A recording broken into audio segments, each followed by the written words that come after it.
All right, welcome to Fly Tying with the Salem Roanoke chapter of Project Healing Waters. Are admitting people to this Zoom one after the other. We've got about 10 or so online now with us. Remember, your video participation is totally optional. Your audio participation is totally optional. We are happy you're here. We're starting with the pheasant tail nymph in a size 14. And I have a secondary camera set up this evening to zoom in on the fly. If you've been with me a while, you are aware of that. We have our program lead here, Kathy, a few volunteers, a few veterans, and we're really glad you're here. Again, I am recording just for future reference, so we can use these, spread it out through the week if people weren't able to tune in live tonight. I am Brandon Wells, Marine Corps veteran, and 3 or 4 year participant at Healing Waters now. Been tying 3 or 4 years as well, and really love to be able to bring it to everybody live or virtually, depending on how you're participating. I look forward to it each week. I know we took some time off for elections and such, but we're glad you're here tonight. If you do get unruly, like Bob Crawshaw, I will mute you. I have that power, so just know that, and we're glad you're here. I'm going to switch over to my secondary camera now, and I will be getting that hook started in the vise. We do have a giveaway tonight. It's a set of Nymph hooks. Kathy, 14, is that right? Size 14? That's right, yes. And we'll get that shipped off to a veteran participant who is able to answer a trivia question here at the conclusion of our evening. After the pheasant tail, we will throw a rainbow warrior in the vise, tie that. Great subsurface pattern, a tractor pattern. So stay tuned. I'll switch over now, and feel free to chime in. But there's my zoomed in, and I've started my thread. Pheasant tail nymph is great. This one is not the bead head. We've tied a bead head in the past. This is just your classic pheasant tail nymph, and not much weight here. This is an unweighted fly. You might fish it under some split shot. You might just dead drift it a little higher in the water column. This imitates many nymph patterns, but it's a staple of many fly boxes. Again, this is a size 14, and I'm running my thread all the way back to the bend in the hook and letting it dangle. The next thing you're going to do is you're going to grab your pheasant tail.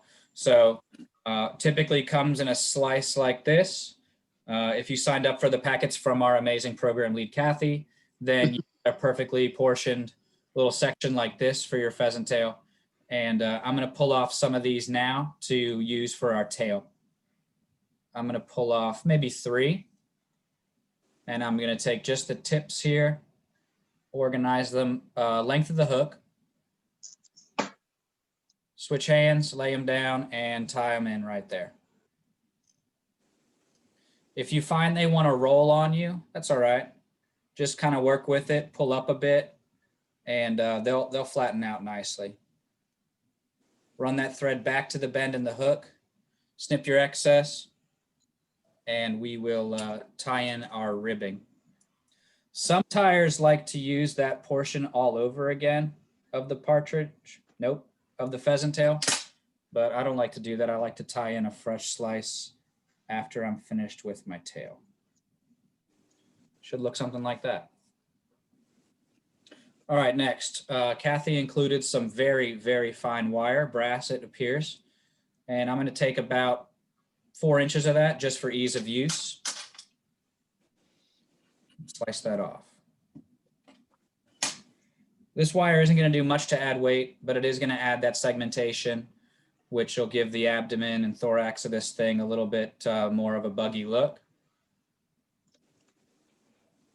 I'm going to tie that in on the side facing me. A few wraps for security. I'll run that thread forward a little bit to build up a profile. We don't want too much of a bump there from all the tie-ins. And then again, I will leave that thread at the bend in the hook. Just forward of the bend, maybe at the point of the hook. All right, I'm going to grab a second piece of pheasant tail, you're going to want to look for a longer section. So the tips of pheasant tail are typically a little bit shorter than you'll find down at the base. So as I kind of head south on this pheasant tail, the barbs get a little bit longer. So I'm going to snag one of those. Again, 3 pieces.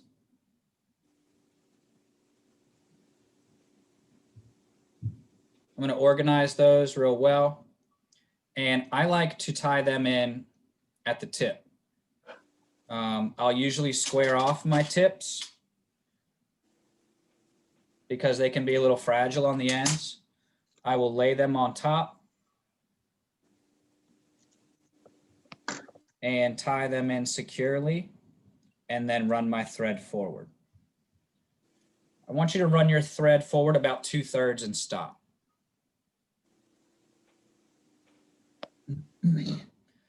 Now, if you have hackle pliers, it's probably a good time to grab them. These can get a little unruly as you wrap forward. I don't have my hackle pliers currently in front of me, so I'm just going to use the tried and true method of dropping it on the way up, which is typically what I do as I move forward.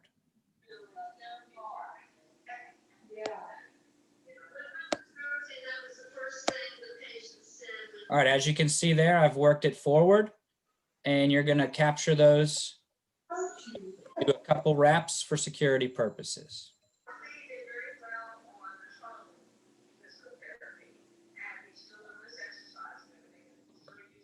After those couple wraps for security, you can cut off your tag end there without cutting your thread. Couple more wraps just to be safe. And you want to leave your thread right there about 2/3 forward. You're going to grab your brass wire at this point.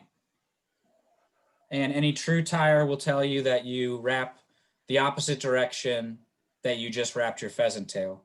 What this does is the brass then captures the pheasant tail as opposed to going with the pheasant tail. It kind of goes against the pheasant tail and really keeps it in one place the whole time.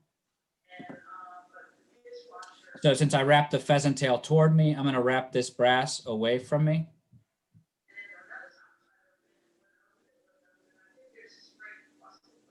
Decent space between your wraps. You definitely don't want touching turns. Again, you're trying to give that impression of segmentation to the body of this nymph. And again, you're leaving your thread about 2/3.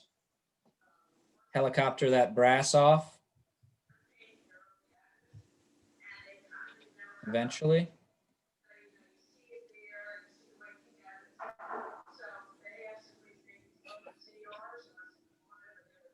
Unless it's super brass, and you might have to cut it.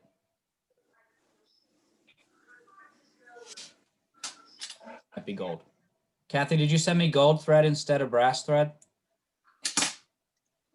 No, I only sent 18 karat gold. I sent red thread for the other one. I didn't send any thread for this one. Hey, it's all good. All right, we're running our thread back there. And now it's peacock hurl time and wing case. So the wing case is a piece that will go over top of everyone when we're done. So we're going to tie that in now. I would grab 2 or 3 additional pieces of your pheasant tail. This is going to be twofold. It's going to act as the wing case, and it's also going to act as our legs that kind of splay out from the body when we're done. So grab a nice chunk of pheasant tail there, and you have to kind of plan ahead here because you're going to wrap this wing case over top of everything, and then you're going to push the legs backwards to face away from you. So what do we do to think ahead there? We tie it in base first.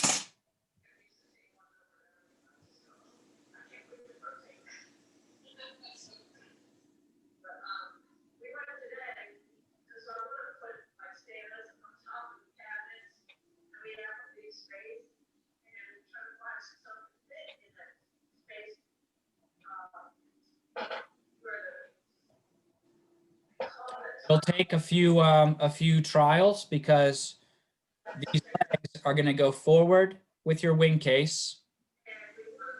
There's my wing case trying to take shape. And then you're going to push them backwards to be legs. Can you explain it one more time? Now. Go ahead, Sayward. Can you just explain that one more time? I will do my best. What I do, Sayward, is I tie it in so that the tips of the barbs are facing backward. What I'm going to end up doing is pulling those tips forward to act as a wing case. See if I can show it here without my fat fingers in the way. I'm going to pull these forward to act as a wing case, Sayward. But once the wing case is tied in, I'm going to push it back to act as legs again. And I may very well be taking the wrong way about this, but this is certainly how I've learned to do it. I feel like it's less moving parts, but it can be complicated to explain on a video. I know some people that tie in the wing case and then tie in the legs, but this is basically one piece. I'm happy to do both ways if you want after this one's done. Anybody who wants to chime in, I'm happy to hear input. I am by no means a pro. I'm just the one behind the camera. So what I'm going to do now is I'm going to snip off my edges here, the end of my feather.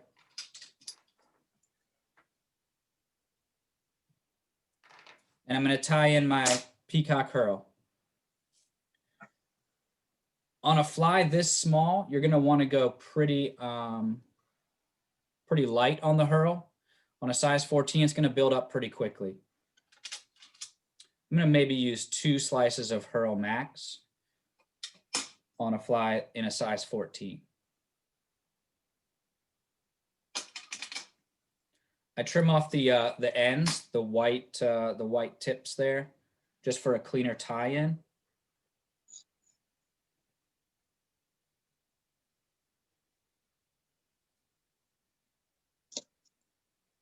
And I run my thread forward. Before I do this, as you know, I like to do a little security. I'm gonna throw a quick whip finish, maybe 2 or 3 turns, just in case of catastrophe.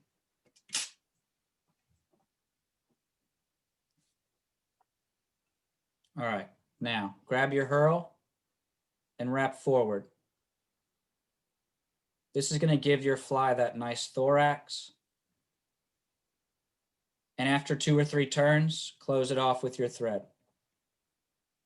You don't need much. You don't want to crowd that eye. You just want that impression of a buggy front end there.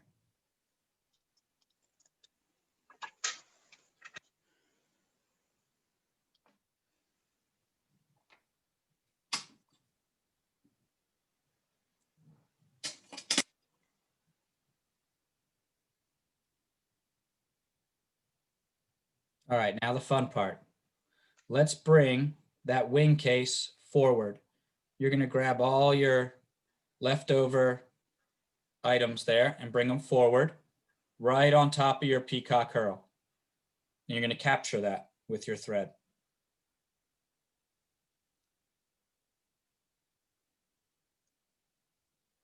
If you've done it right on top of your fly, it looks like a little wing case. But we don't have our legs facing backward yet. And Sayward, this is where I was going to end up eventually, but I have a hard time explaining. What you're going to do now is point your little legs backward and wrap a few more times. This will give a head to your bug and will also force the legs of your fly to go down and back. If you've measured correctly, which most oftentimes I don't, you've got some legs that are at or just under the length of the fly.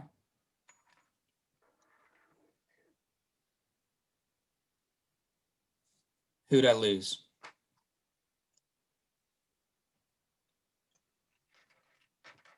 If you didn't measure correctly, guess what? These amazing scissors will do a fantastic job of trimming your legs to the size needed. Reason being, legs are typically stubby and they don't really go with the current. They're kind of a fixed object for a bug underwater. So even if you do trim off these wispy ends of the feather, you're going to get that illusion of legs, and that is perfectly acceptable.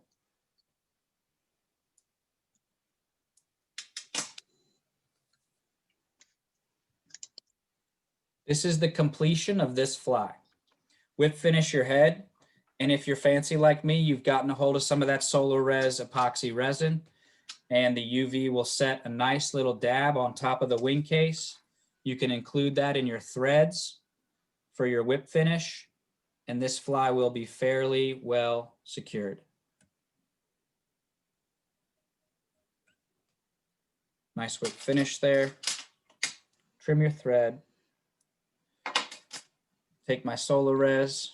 I'm going to use the thick because that wing case looks to kind of bulge off the top of a nymph like this. I use my, I tend to use my dubbing needle to deliver a little drop of the resin on top of this fly. A little bit easier to manage. Right there on top of the wing case, right there on top of the threads.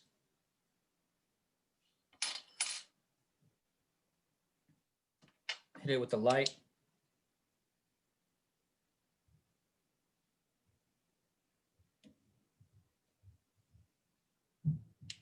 And you have a passable pheasant tail nymph. Questions? Let's hear it.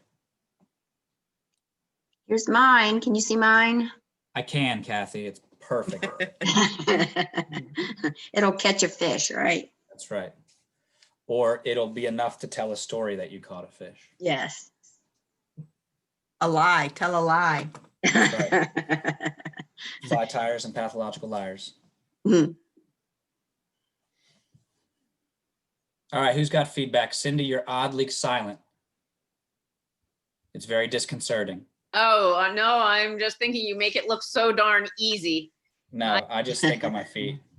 My thread's well enough on that size hook. And get everything in around the eye and whatnot.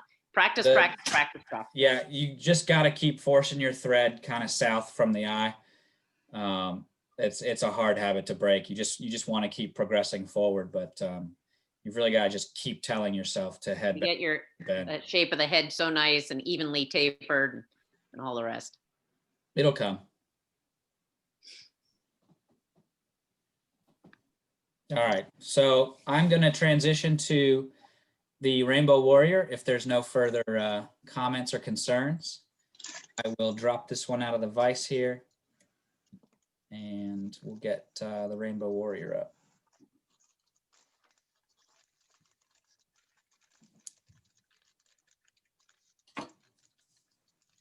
And then I've got to think of a trivia question. Another huge shout out to Kathy. Look at this. Look at this.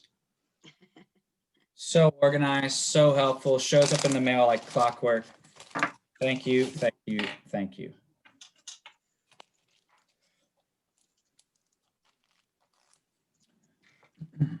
This fly is a little more classic when you think of nymphs. It's got that bead head. It's a little flashy. We're using a tungsten bead, I believe. So it's going to drop like a rock once it hits the water column if it's not moving too fast. I don't think these are tungsten, Brandon. I don't know. We didn't, I don't think we had any this small. All right, that I it'll could drop. ship out. It'll drop slower than a rock, but it'll still drop, and it'll find the bottom where it's happy. Tips for getting the bead on a very small hook. Anybody? It's not easy. What I do is put my hook in the vise. I guess I could switch my camera view, huh? Here we are. I put my device just like that. And then I actually grab the bead with my scissors very gently with the whole top and bottom. So the hole on the bead is oriented north and south, and I pinch the bead in the scissors as best I can, gently. It gives me a little bit more dexterity, I find. You can also use pliers. You can use hackle pliers, but I have found people that struggle to get that bead on a size 14 hook. So here we go.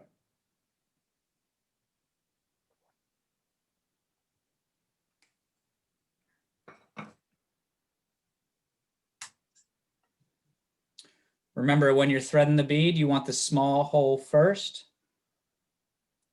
Just like that. Look at that. That was recorded too. Did you see how great that was? Whew. Now it's on there. You can just use gravity to your benefit and just roll it around to the front.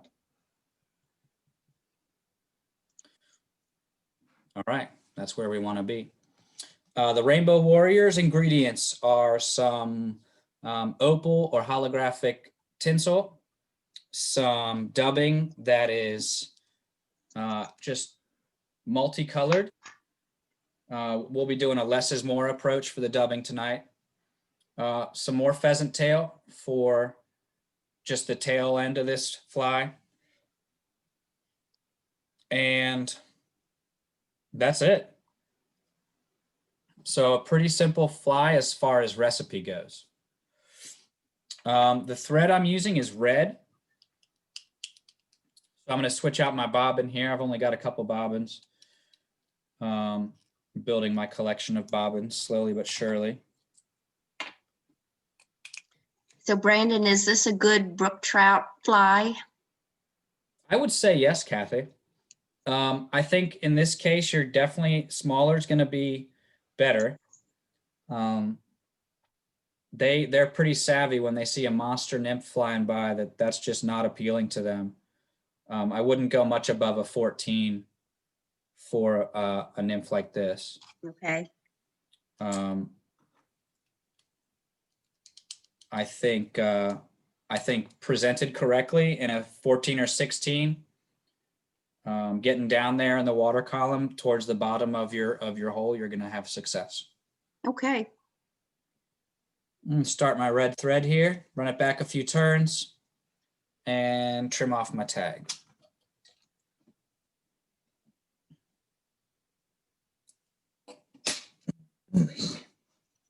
Once that tag end is trimmed off, keep running that thread. We're going to want a nice base of red thread here for that tinsel to kind of latch onto.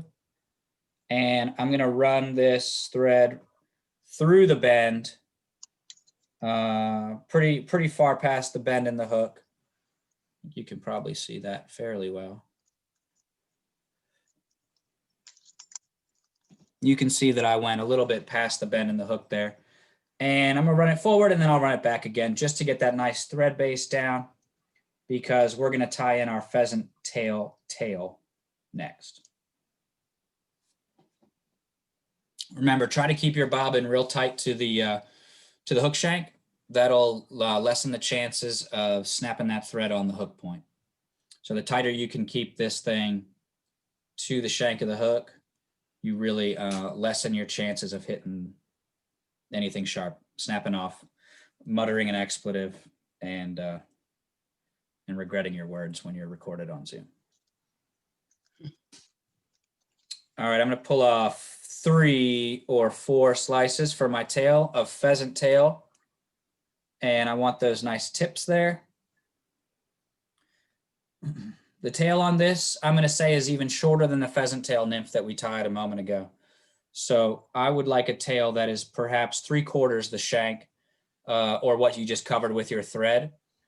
We don't need a ton of tail hanging off of this, nymph. You tighten some Allen wrench action here. It looks like my vise has loosened up a bit. There we are. So that's a good length right there. I'm going to run my thread back down. After a couple wraps, pheasant tail is pretty forgiving. You can adjust the length of your pheasant tail, which is great. If it wants to run and roll on you, just push against the current of your thread and you'll be able to straighten it right back out. All right, you can trim off your excess now. We are done with the pheasant tail. It's easy to see how one pheasant tail feather can go quite a ways in the world of fly tying. All right, I'm gonna cinch all this down, get rid of any rough edges. So I have a nice clean profile for wrapping the holographic tinsel. So that is this stuff, tinsel. It's gonna lay over the red, pretty cool. Gonna bring out some color from underneath. Little trick of the trade to get a clean tie-in. I typically snip off one edge of the tinsel to give me a 45-degree angle there. I don't have much contrast. There we go. Contrast against my beard. You can see the tip I carved into that for tie-in. So I'll lay that point down against the hook shank, run a couple wraps over top of it, and then I will run my thread forward.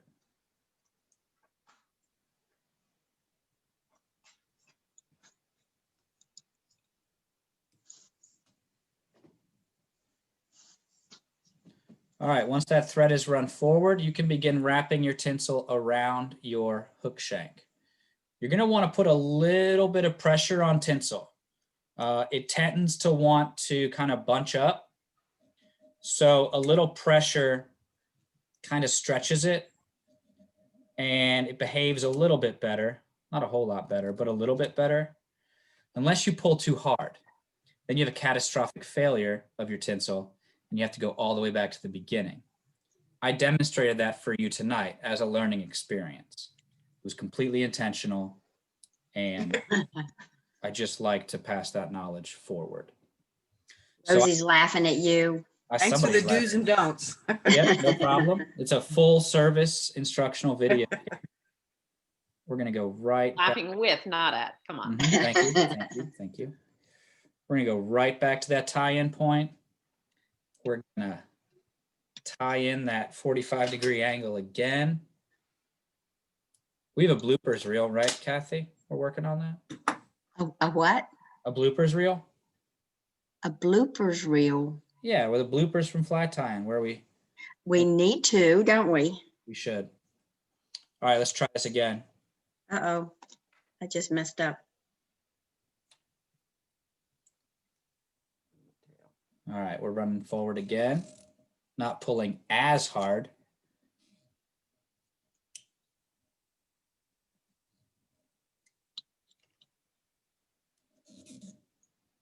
All right, there we go. That's better. I'm going to tie off this thread on my holographic tinsel. Perfect. All right, a few wraps for security purposes, and we're going to tie in our little collar of dubbing. I ran the thread back maybe a quarter of the way to make room for that collar.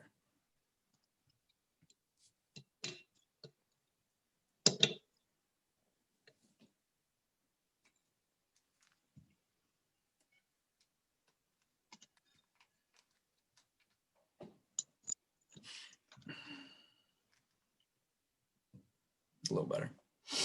All right, I'm digging into this dubbing bag here. And it's not going to be much at all. We just want a little bit of a collar here to kind of show some legs or otherwise midge emergences, which is not a word. But this, I believe, is a type of midge pattern or close to it. So I'm going to dub on a very thin dubbing noodle with that dubbing that was sent. If your dubbing is not behaving itself, rather than try to just press forward, pull it off and dub on another piece. It is not worth fighting with it while you try to wrap. If you have dubbing wax, it's a great time to use it. All right, there we go. And I'm going to dub forward to the bead next to the hook eye. John Ennis has entered the waiting room. Hey, John. Oh, cool. All right, I'm wrapping that collar now. If your dubbing wants to kind of unravel as you wrap, just pause and give it another twist.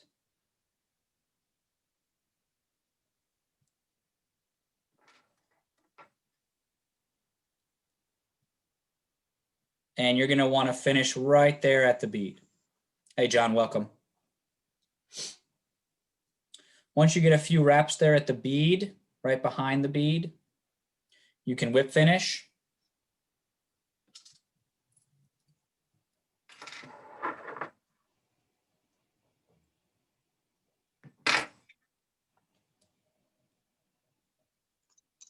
And after a good whip finish, trim your excess. Bring out that old thin set solar res, little dot on top for security of our thread wraps. Let that penetrate for a second.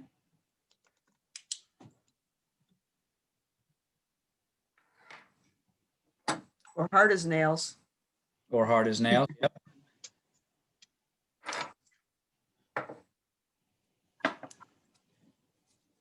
That was Bob Crawshaw's call sign while he was in the Navy.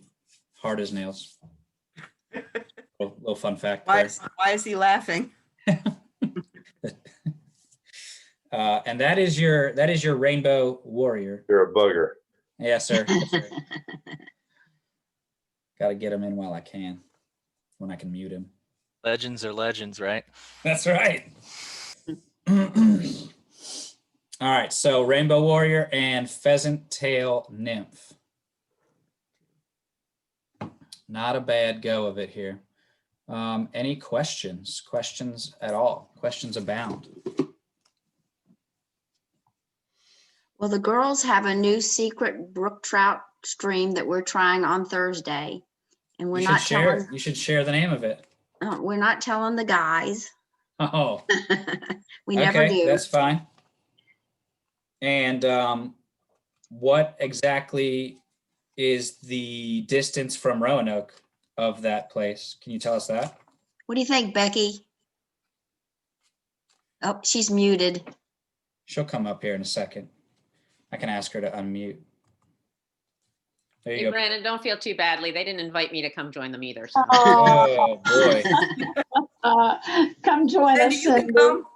I would love to, but I'm up in Connecticut and have to speak about Navy stuff to a DAR group on Thursday. Navy Yeah, you stuff. didn't invite me either. Yeah, I got something to add here. Go ahead, sir. I guess some of you are aware that in Dixie Caverns, there's a railroad bridge. And there was 11 coal cars. The bridge collapsed and 11 coal cars dumped coal into the river. And that water flowed downstream. Mhm. And in Green Hill Park at the handicap ramp, the bottom was absolutely covered with coal dust. Really? And the valiant people of Norfolk Southern Railroad hired a contractor to come in to clean it up, and they were doing it with 5-gallon buckets. Oh, my And God. we're talking about coal that was 6 to 8 inches deep. Oh, Wow, that's deep. And so I got to thinking, which is dangerous always. And I thought, all the bugs, all the insects that the trout eat were buried most likely right. in the slower water.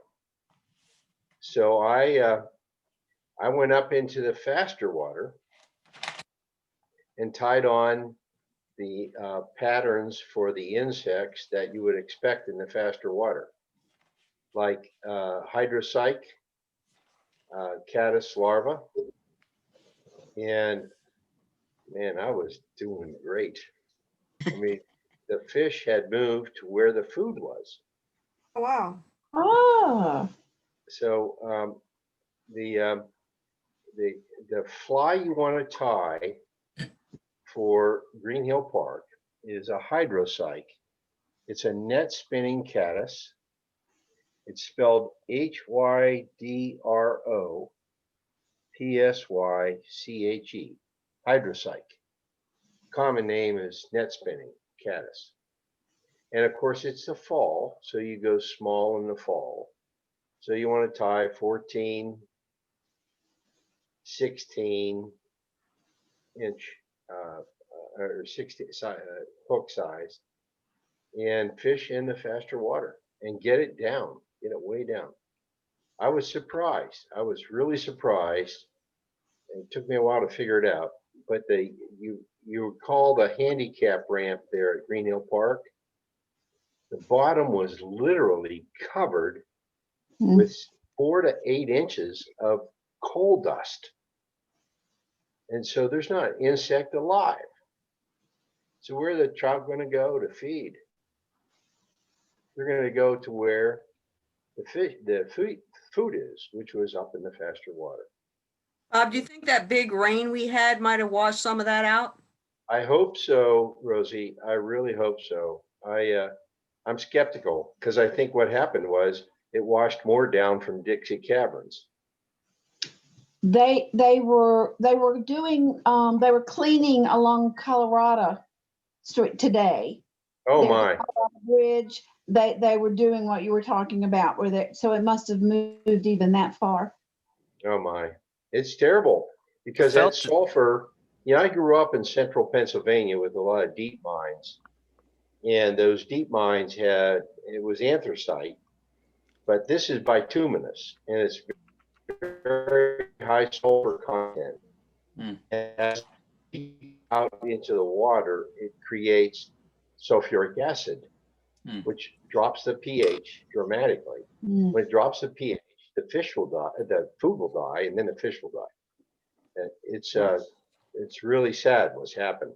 I felt that when I was reading about it, it seemed like the DEQ's assumption, quite vigorous assumption, that no harm or damage has come to any wildlife because of that, I felt was a bit premature.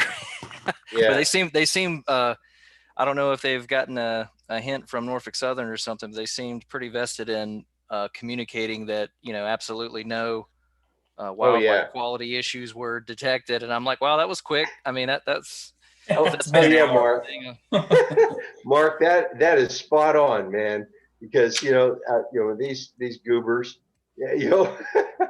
that, they're denying the science. There was DEQ people asking us questions on the Roanoke River. Yeah, great. That Oh, always yeah. gives you if it makes you feel encouraged. We got the top. What is that from in Raiders of the Lost Ark at the end there, when he's like, when he asks about what they did with the Ark, and he's like, we've got top men working on it. I'm like, yeah, right. Yeah, those that got the C in Yeah. biology. Well, this is my first time, Brandon, Yes, sir. and I'm Zoom enabled, and I really appreciate what you're doing. This is spectacular what you're doing, and I really appreciate it. Good on you, man. He's a good teacher. He really is good. Yeah. Yes. Okay. Oh, All You right. do a fantastic job with it, Brandon. Well, I can stop. I don't do well with that. But we do have a giveaway. And so it's typically fly tying trivia. So I'm going to pose the question. We prefer the answer to come in from a veteran and who will be happy to receive our free bag of nymph hooks. If you're just going to hawk them on the black market, then just refrain from answering the trivia. But the trivia question is, there are 4 predominant types of hooks that a fly tyer uses. So 4 hook styles. Are any of our veteran participants willing to go on a limb and list the 4 hook styles that we predominantly use as fly tyers?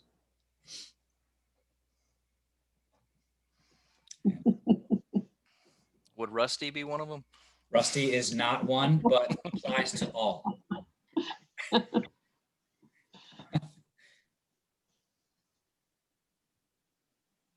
I don't know, other than jig hooks and circle hooks, I guess. I don't know. And what just is a standard hook? Would that be one of them or? The answers we are looking for do not include any of the things you just listed. Okay. Hey, Mark, you're way out of base. Disregard last transmission. So for Nymph, Streamer, and Dry, 3 of them? Nymph, streamer, and Oh, That's like great. flies. I thought you meant like the actual hook, like, the types of hooks. Okay, my bad. the hook style. Got it. There is one more that has not been mentioned by Cindy. She's 3/4 of the way. Good. Emerger. Scud is right. Oh, Scud is right. So you have your You've dry, got your nymph, your scud, and your streamer. And then, of course, there's all kinds of variations, Mark, like you said, like there can be a jig, streamer. Circle hook, I think, is more. It's probably a saltwater thing. Saltwater, yeah. Deadly, though. Those circle hooks don't miss. But yeah, so there they are. So above all, Cindy, I would say that 75% goes to you. So if the bag of hooks has 20 in it, we'll send you 16. No, I think they Okay. should go to whoever was able to come up with the last one. I didn't catch who that was. Oh, that was Crawshaw. Gloating. No deal. Well, then No. I think Yeah. Cindy should get all the hooks. I I really do. agree. I send agree them to wholeheartedly. Sayward. Or Sayward, Or Sayward. or Becky. I'll transfer them to Sayward. Okay. Okay, that's Sayward that's gets fair. them then. Sayward Good. gets Sayward hooks on the way. Yeah. I won't have them. All right. I'm going to shut off the recording.